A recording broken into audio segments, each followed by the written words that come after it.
Hey everybody, thanks for checking out a video here on my YouTube channel. I'm Napalm Dawn. Welcome to G for G. So, here's a video that I've been thinking of for a couple of weeks. Now, if you look around YouTube, there's lots of videos that talk about best bosses in World of Warcraft, worst bosses, World of Warcraft, most buggy bosses, bosses you weren't allowed to kill when they first released because they were mathematically impossible, best raids, worst raids, all of that kind of stuff. But there's one thing that I have yet to see on YouTube, at least as far as I know, and that is, what are the forgotten raids of World of Warcraft? And I started thinking about that and said, you know what? I think I want to do a video about raids that everybody seems to forget about in World of Warcraft. Originally, I thought about doing it in top 10 style, but I've decided I'm going to go ahead and do it by expansion. Now, normally, if you've caught any other World of Warcraft videos on my channel before, I tend to do it from my main, which is my big fat bear. This time, I've decided to do it on my main alt here in Battle for Azeroth, and that is my Death Knight, mostly because she never gets to do any of this kind of stuff, and she's just going to be about as invincible as my druid. So, the first raid that we're going to talk about is here in TBC, and that is Magtheridon. So this guy goes down pretty quick now, but as you can see, there's these cubes around the room that looks like Rubik cubes. So, actually, before I go a little bit further, I'm recording this slightly out of order, in that I'm going to have the TBC one first, and then go back to a vanilla one, because I do believe there is very much a forgotten raid in vanilla World of Warcraft, even though Classic is out and bringing those raids back to the forefront. Barring the existence of Classic, pretending that it doesn't exist, if only Vanilla's content existed in Vanilla, I do believe there is a forgotten raid in Vanilla. But anyway, back to this one. So essentially what you had to do for Magtheridon was line people up behind these cubes. And you needed to have a rotation so that people could click these cubes when you needed to during a certain spell that Magtheridon did. And you needed to have a main clicker and a backup. I still have a macro from the last time that my guild did Magtheridon. As you can see here, skull, cross, square, moon, triangle. There's Druidicus, which is my main. That's my fat bear. We would have to stack 2 people deep of these cubes. And when you needed to click them, and you needed to have the backup step up and click if something happened to the primary. If you didn't click the cubes, you wiped. So now, he does have some decent loot. I would probably say the Pulse Staff is a big one, and the Glaive of the Pit, because it does actually have a pretty decent glow, and there's a lot of characters who can use pole arms. And to me, it's very horde-oriented over there. So this is likely why he's farmed, and he dropped some gems. So for TBC, whereas I think Magtheridon is definitely a forgotten raid, I also think the other raid in its tier, Gruul, is largely forgotten too. So TBC's rating went with Karazhan as the primary. Think of Karazhan as essentially a human body. Karazhan was a complete human body, and then the next tier, Serpent Shrine and Tempest Keep, is another human body. Magtheridon and Gruul kind of sat as a hat, as a cap to the first tier, and this was meant to transition you or bridge you into the Serpent Shrine or Tempest Keep tier. Both of them are limited bosses. Gruul has 2, with High King Mulgar and then going into Gruul, and this particular raid only has the 1 boss. There's gonna be a little bit of a trend in this video, but let's say goodbye now to TBC's forgotten raid of Magtheridon, and let's move on to Vanilla's most forgotten raid. For the next raid that we're going to talk about here, back in Vanilla, is AQ20. Now, at first you might think, I don't know if I agree with you on that one. Well, to be honest, I feel like AQ20 kind of gets the crap end of the stick for the small raids when it comes to Vanilla. So, if you're not familiar with it, back in the original World of Warcraft game, you had 40-man raids and you had 20-man raids. And originally, everything in the game was a 40-man raid. You had Molten Core, you had Onyxia, you had Blackwing Lair, and then you would eventually go on to AQ40 and Naxxramas, and of course the outside world boss dragons, which were predominantly a 40-man affair. Well, in the middle of Vanilla's life cycle, we got two smaller raids named ZG and AQ20. Now, I feel ZG gets a lot of positive press because it came back as a dungeon in Cataclysm. In fact, yes, it was Cataclysm. It came back, and so did Zul'Aman, who was a raid in TBC. And I almost want to say in TBC, Zul'Aman, I had actually just forgotten about until I said it now, that Zul'Aman was a raid in TBC. You could potentially call that one a forgotten raid too, but I think with the bear mount and the fact that you see references to it even today in the Horde dailies, where you have the Zandalari Horde daily to kill 4 of the Zul'Aman bosses in town, I feel ZA constantly gets refreshed in people's memories a little bit. Especially when you see people running around on the Black War Bear or the dungeon version of it. CG kind of gets refreshed now if you're a Horde player because you have those trolls hanging out in our capital city. But AQ20, I've always felt, has just been eclipsed by its bigger brother, AQ40. Everybody talks about AQ40, how bugged Cthulhu was when he started. The Twin Emperors fight, Princess Hoo-Hoo, which was an original guild killer back in the day. And God, it sounds like I live in Detroit. I actually don't. I just have a main road right behind my computer room over here. So AQ20 kind of was just a little bit of a lesser dungeon to AQ40. And I don't believe it got nearly as much press because back in Vanilla, guilds were big. They were designed to be big. They generally were capable of 40-man raids because that's what you rated as then. In comes AQ20 and ZG being a smaller raid each. And I just kind of feel that ZG continued to have a little bit of positive popularity with people. And ZG also was known for splitting up the styles very much between what the Alliance could do and what the Horde could do, because there were certain abilities that Horde Shaman had that made certain fights easier, and then there were abilities that Alliance Paladins had that made different fights easier. AQ20 kind of goes unsung. However, if you are familiar with AQ20, you will know that there's a little bit of a reference to it in current raids today.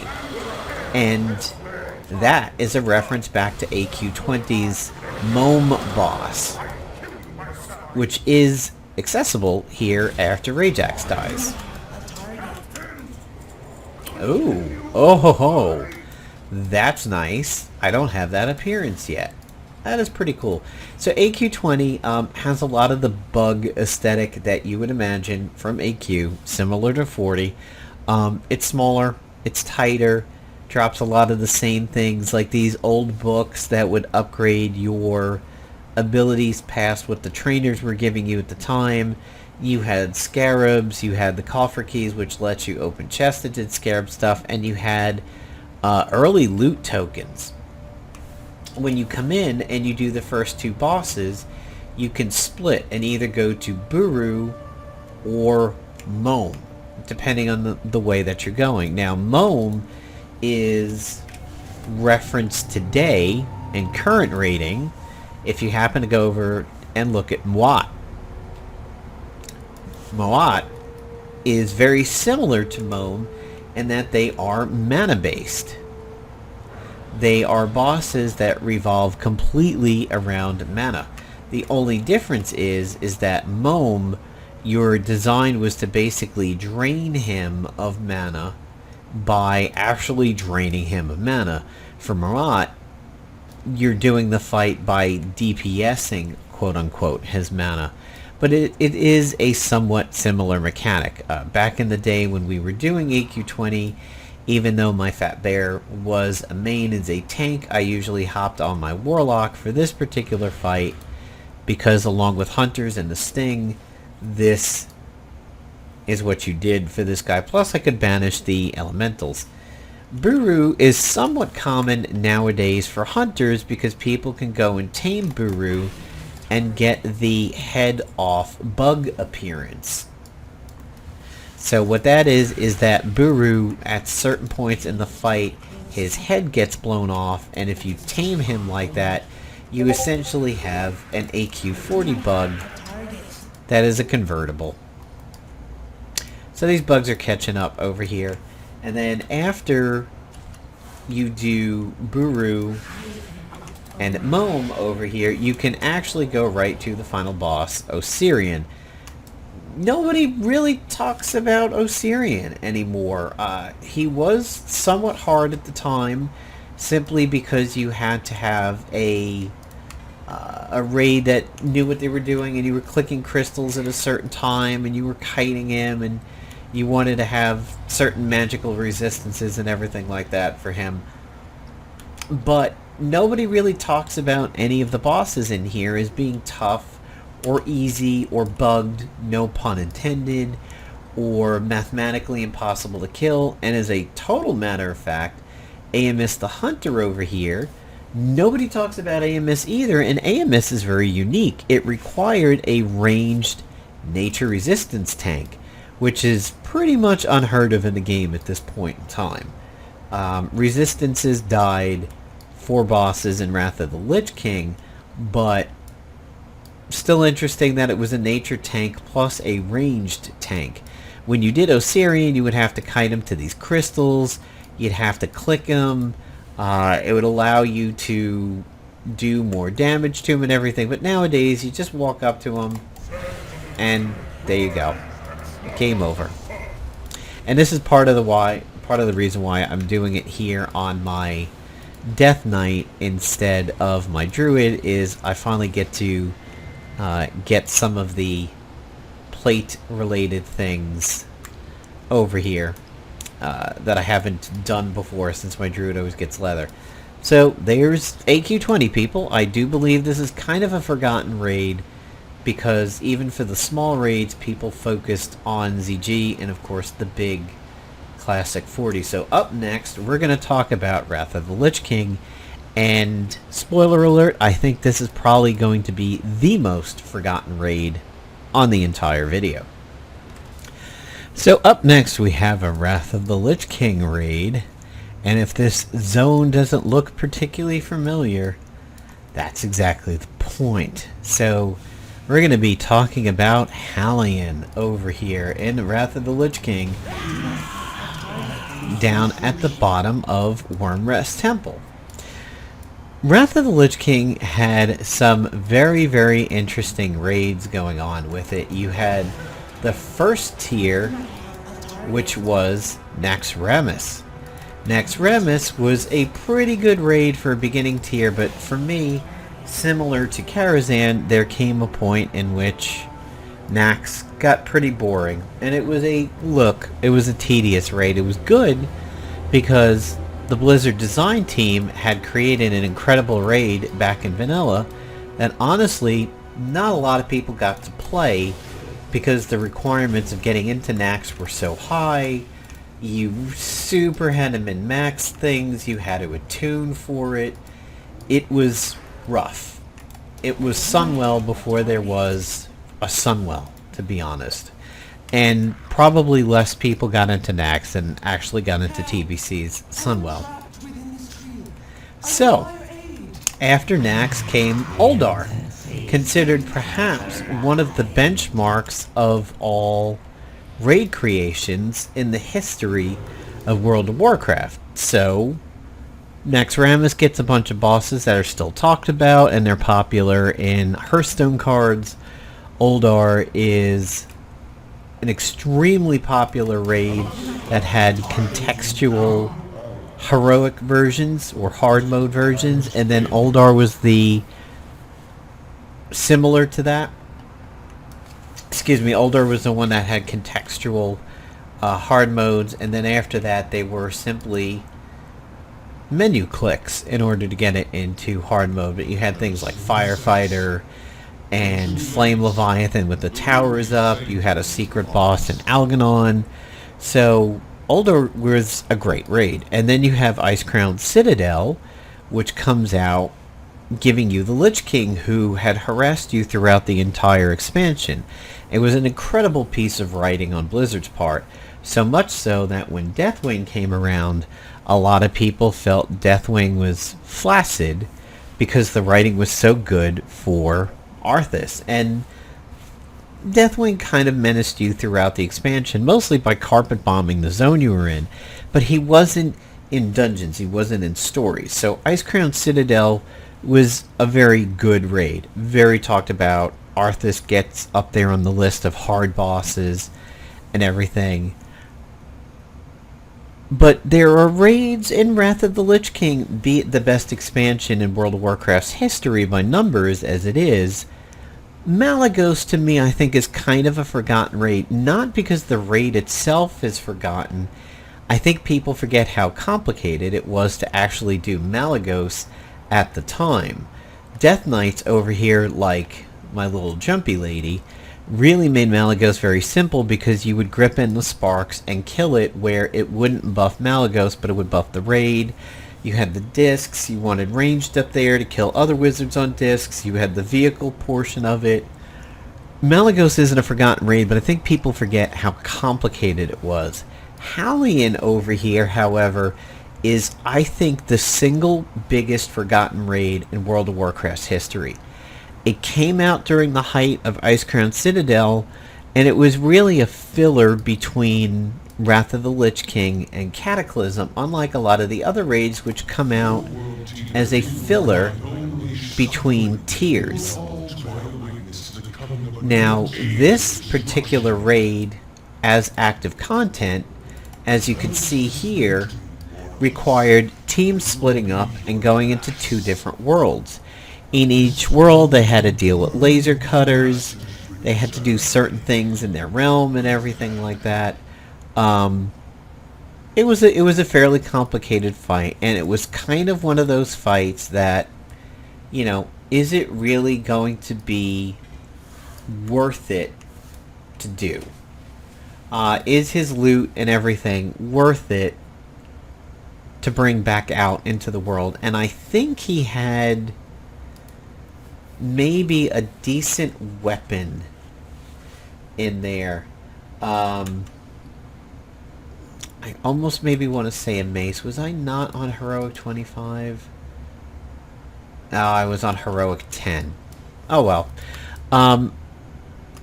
Down here in Wormrest Temple, of course, you had Sartharian 3D, which is very well remembered and remembered still because you can go in there and get a mount very easily. It was earlier in Wrath's raiding tier. It was one of the many raids that kept you busy for a long time with Malygos, with Sarth, Uldar, and then, you know, eventually ICC. And at any point in time, you could go into Sarth 3D just to get some mounts for people. But Hellion, it's like, look, we've got ICC, we've got Lich King, what are you actually here for? Hellion was just simply a distraction. It was the snack that is a cracker when you're just a little bit hungry between meals.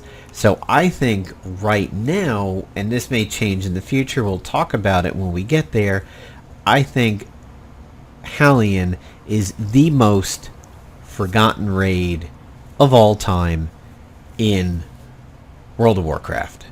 Which is weird because it's occurring in one of probably the best expansions that World of Warcraft has ever had. So now, on to Cataclysm. So after Wrath, of course, we have Cataclysm. Cataclysm, much like another expansion pack we're going to talk about later, I don't really feel has any super forgotten tiers. If you look at Cataclysm's rating tiers, other than the PvP one of Baron and Hold, which is of course similar to the Vault of Archivon and Wrath, everything was pretty tight in Cataclysm. Baron and Hold and Vault I don't really consider because you needed to do PvP to get in there, you needed to own it in order to do it. It wasn't really a super fair comparison because essentially it could be locked out of doing it. But out of BWD and Bastion and Throne, which the expansion shipped with, and then Firelands and Dragon Soul, none of these are particularly bad, none of these are particularly forgotten. But I would say out of all of them, Throne is probably the one that most people kind of forget. It was not featured in the little anniversary event that happened a few months ago. And I kind of think the only people who are really concerned about Throne now are Mount Hunters. Now, myself and my girlfriend, because she is a Mount Hunter, we happen to be, in this instance, quite a bit. And we like to farm the mount that's in here, and it's part of the circuit that we used to run. This was a fairly complicated raid at the time, with sometimes the wind jumps bugging out and people would fall down and they couldn't get to the platforms. It was, again, another one of those raids that was hyper coordinated, as you needed people on each platform. You had to kill them relatively at about the same time. The loot was a little bit weird. It was somewhat similar to Karazhan's animal boss loot, where there wasn't really dedicated loot. It just was random stats and everything.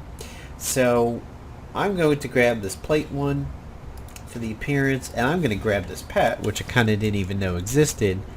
But really there's not that much going on for this raid. And as a matter of fact, the main boss that we're about ready to get to was another one that was somewhat buggy at times. Definitely required coordination, but was not the hardest thing in the world, and was not the easiest thing in the world. Aesthetically, though, the raid is kind of pleasing. But I think Cataclysm definitely had other raids that overshadowed this. Firelands, much like Uldor, was considered a magnificent raid. But I want you guys to notice something. That's an air raid. That's a fire raid. What was supposed to happen in Cataclysm is that we were also going to have an earth raid and a water raid. However, they retconned water and earth to be good guys, and that's how the plot went out. And honestly, if we had a water raid in Cataclysm, I think it could have potentially weakened the impact of Throne of the Eternal Palace in Nazjatar. So in hindsight, I'm good we didn't have a Neptulon-based raid. And kind of when you think about it, there's only 5 raids listed here, and if you go back and look at Wrath, I mean, remove Vault and look at how many raids you had over there. Then if you come in the future and look at MOP, none of these are PvP. So you have a solid 6 over there. Whereas really Cataclysm you had 5, but I don't feel that we lacked content in Cataclysm. I am happy with Cataclysm's raids, but I'm going to say that if there is any raid in this entire lovely expansion of raids and everything here, it's probably going to be Throne of the Four Winds. That is the most forgotten. As you can see here, this is a little bit Malagos-esque, where we're floating in the air. May as well grab that. Might be able to use that for loot. I have that appearance, have that appearance. May as well grab that. And that's it. And here you could just go ahead and float along and make your way out. So of all things, I think Throne of the Four Winds is probably going to be the most forgotten. But even at that, I don't think it's a particularly forgotten raid. If this was a top 10 list, I would say this is fairly close to the bottom of forgotten raids. So up next is going to be Mists of Pandaria, and I definitely believe there is a raid in Mists that people forget about. So here we are in Mists of Pandaria with what I consider pretty much the most forgotten raid in MoP, and that is Terrace of the Eternal Spring. Now, I would kind of consider Heart of Fear to be a reasonably close second place, but probably closer to a more memorable raid than Terrace. He should be dead. There we go. I think Terrace is just super forgotten at this point. Again, it's one of those raids that happen to occur between the first tier and then the rest of the tiers of the expansion, similar to, say, Gruul and Magtheridon. And I actually did partake of this raid during the MoP beta. Now, a lot of people consider Warlords of Draenor to be the absolute shittiest expansion in WoW's history. And I cannot truly argue that. And why did my transmog change? That's weird. I'm supposed to be using an axe. Oh, I changed my... Okay, I know what happened. I changed my belt. So, for me, I consider MoP pretty awful too. And that might be because it was just so overplayed with me. I leveled in the beta all the way to max, and then my girlfriend joined me, and I dipped back a little bit to drag her up to max with me. So essentially, I made it to max level 1.5 times in the beta, and then when the game went live, I leveled, and then backed up a bit again to bring her with me. So there's another time and a half that I had leveled all the way up from the beginning to the end of the expansion. So I had done it 3 times in a relatively close period. That and some guild turmoil for some people that had joined us at the time that were harder core than we were. So they put undue pressure on the classic raiders at the time, and it made for MoP just being a completely shitty experience for me. MoP, in my opinion, is one of the worst expansions that Warcraft and Blizzard have ever done. A lot of people are probably going to argue that, and I definitely understand that. I wouldn't necessarily blame them. A lot of people like MoP. I just got tired of the aesthetic after a short period of time. I just had seen so much of it so quickly that I just stopped liking MoP relatively quickly. Now, Warlords of Draenor is definitely more universally disliked overall. That is, that's for sure. But MoP, you know, some people do feel that MoP was not particularly awful. When I walked in here for Terrace to get the footage, I walked in remembering this first fight, and I remembered this water elemental fight. I had actually forgotten about Sulong, and I had forgotten about the Shah.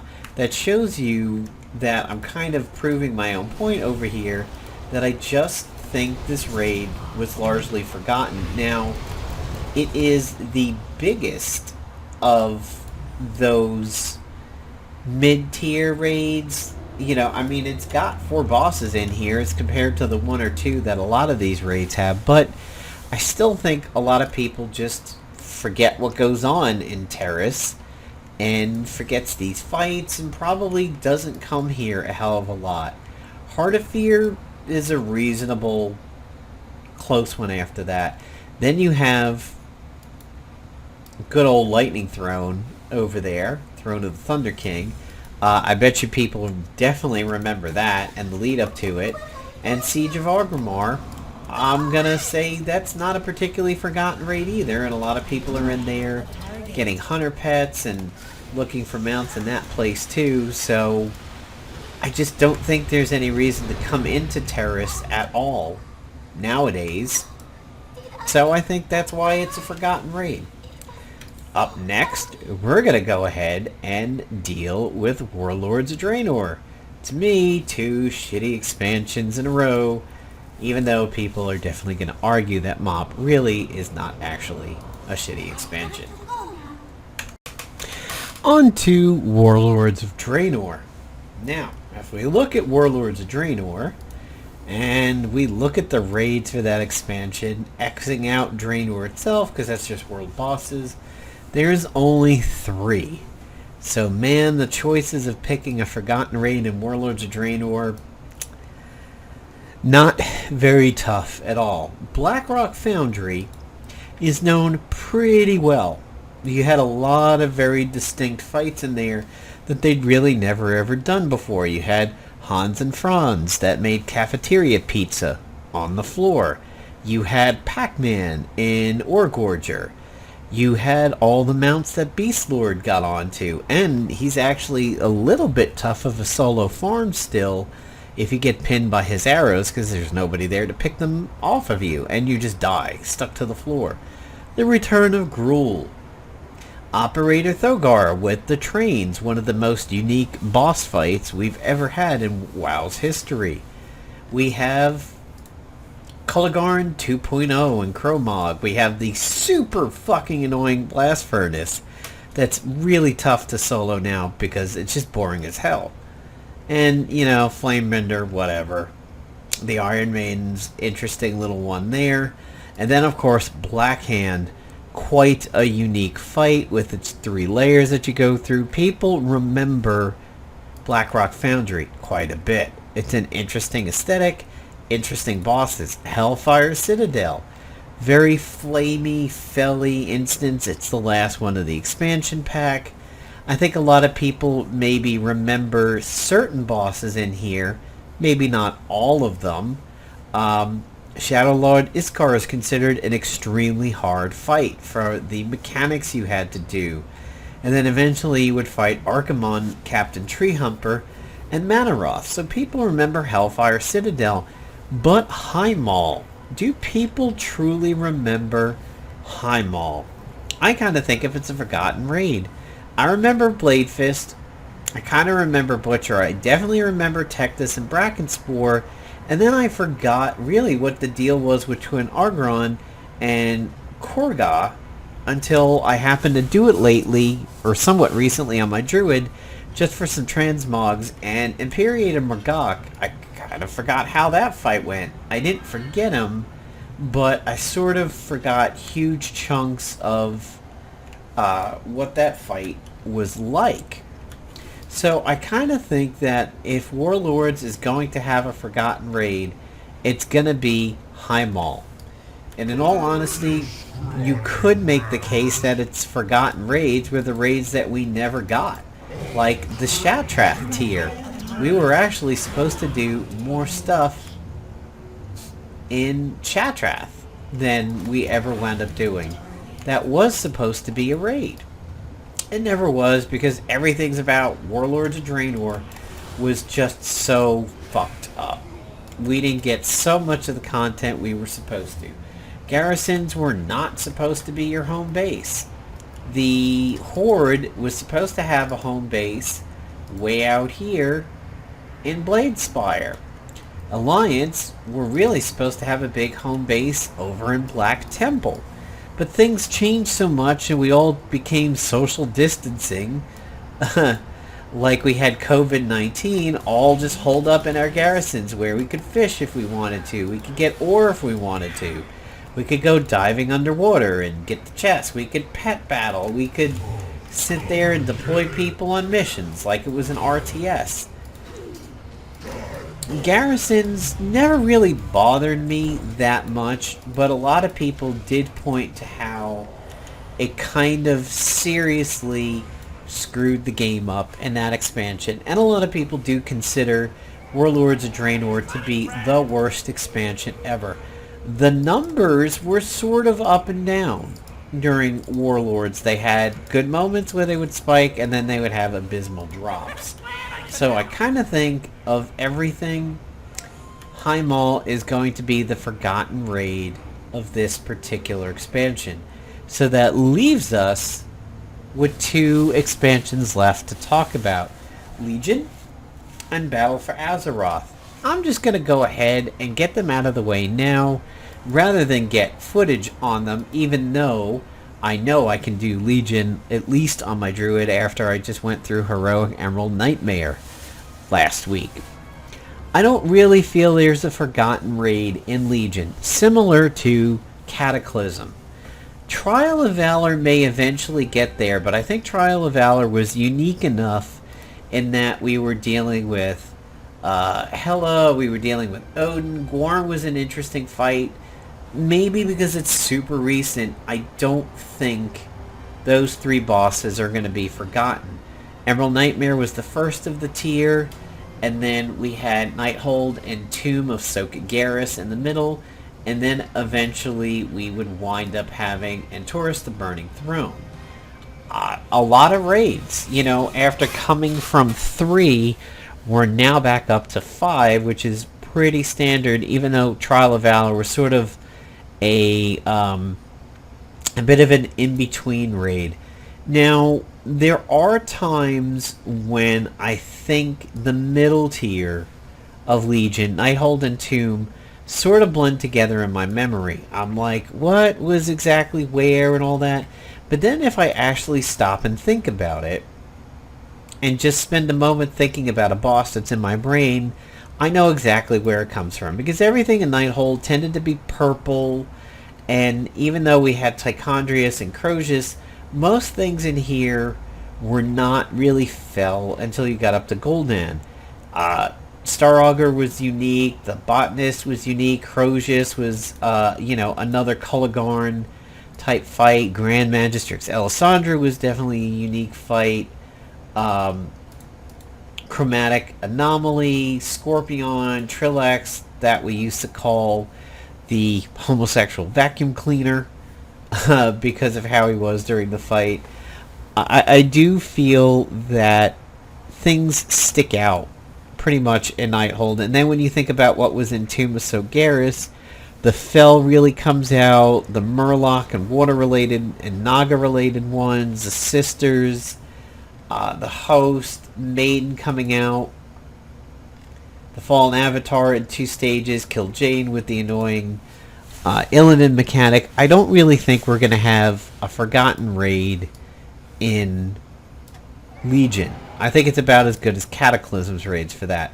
However, in Battle for Azeroth, not now, but I think in the future, when we come away and get a few years on Biffa, I think Crucible of the Storms is going to be the biggest, most forgotten raid in World of Warcraft's history. I think it will surpass Halion. These 2 bosses were so obnoxious, and again, the loot was so crazy in there with weird stats and whole bunches of other stuff like this Trident, which was weird, and it kind of just reminds me of Shard Strike from Molten Core, feeding on allies and enemies, it was such a weird raid. People tend to do it once on normal or once on heroic for achievements, and then they never went back. We certainly did it once on normal, and then we never even tried for heroic. I've been in there once.